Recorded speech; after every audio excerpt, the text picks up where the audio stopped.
Hey everybody! Question for you. How is a megamine explosion similar to an anime concert? Well, there's a chance that her voice actress might be there, and also a good chance that a noxious sulfur smell will permeate the area.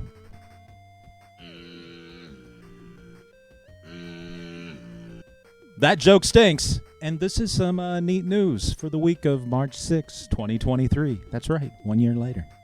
So Rie Takahashi, the voice actress for the aforementioned Megamine from Konosuba, as well as a plethora of other roles, including Amelia from Re:Zero, Anzu from Romantic Killer, and Tomo in this season's Tomo-chan is a Girl, had her first concert on February 26th, one day before her birthday, on the 27th. Oh, wow.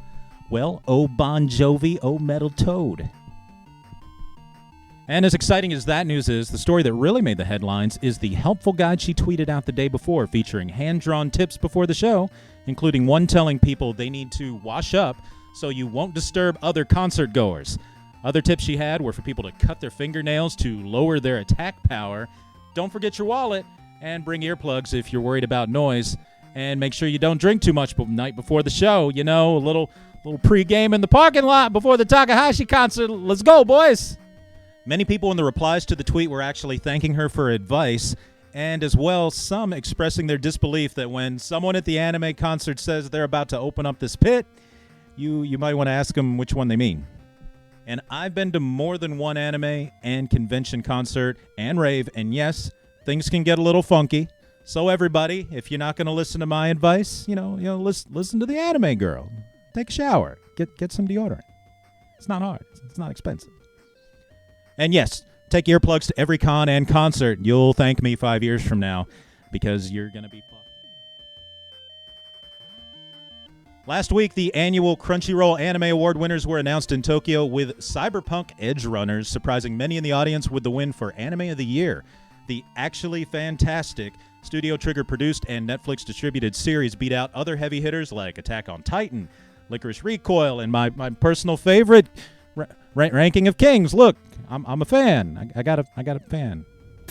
That said, other big winners at the show included Spy Family, Demon Slayer, and yes, Attack on Titan. It is Crunchyroll.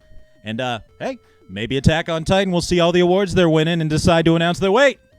Actually, Attack on Titan, the final season, parts 5 through 12, are now in production with plans on completion in 2035. If you were initially confused why several recent huge hits from last year weren't represented at the awards, like Bocchi, the light alternative jazz, and Weed Eater Person, well, that's because Crunchyroll cut off the nominees before the fall 2022 season, so you have an entire year to convince your friends to watch them for next year's awards. Also, other sites like Anime Trending and Reddit's anime subreddit released their award winners with very different results. So, yeah, maybe we'll compare and contrast them in a video? NHK reported last Thursday that the lead programmer for the original Sonic the Hedgehog games and former head of Sonic Team, Yuji Naka, has admitted to the charges of violating the Financial Instruments and Exchange Act in Tokyo District Court. Back in November 2022, he was arrested and accused of buying 2.8 million yen worth of shares in a Japanese developer working on a Dragon Quest mobile game before the company's involvement went public. Then the next month in December, he was arrested again and accused of purchasing 144.7 million yen worth of shares of a developer working on a Final Fantasy mobile game prior to the public's knowledge. But in court last week, he did acknowledge that he did know about the mobile game Final Fantasy VII: The First Soldier before it was made public and did buy stock. By the way, that game lasted 14 months before Square Enix shut down the server, so great decision.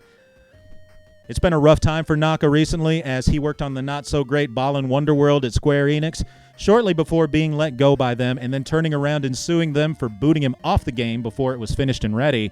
We'll see what's next for Naka over the coming days and nights into dreams. And Choo Choo Rocket. And back in actual anime news, the creators of the anime and manga Kubo Won't Let Me Be Invisible have announced that the show will return on April 4th, 2023. Back in February, Episode 7 was delayed due to COVID-19 outbreaks affecting the production schedule of the show. And basically every show I was watching, they all became invisible.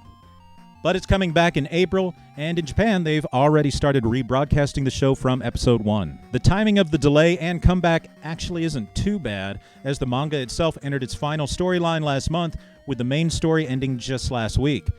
Also announced is an extra epilogue chapter set after the main story coming in April. So a little extra finale after the finale. And we are also at our finale for this video. Nothing left to do except click like, maybe subscribe, maybe follow me on Twitch. Look, I'm a partner at Mixer. That might help. Maybe your favorite show won't get delayed. That's all I'm saying. Like Isekai Oji-san, did the Uncle's show, did that show ever come back? Netflix? Anybody? I was enjoying it. Check it out. Throwback to Sega again.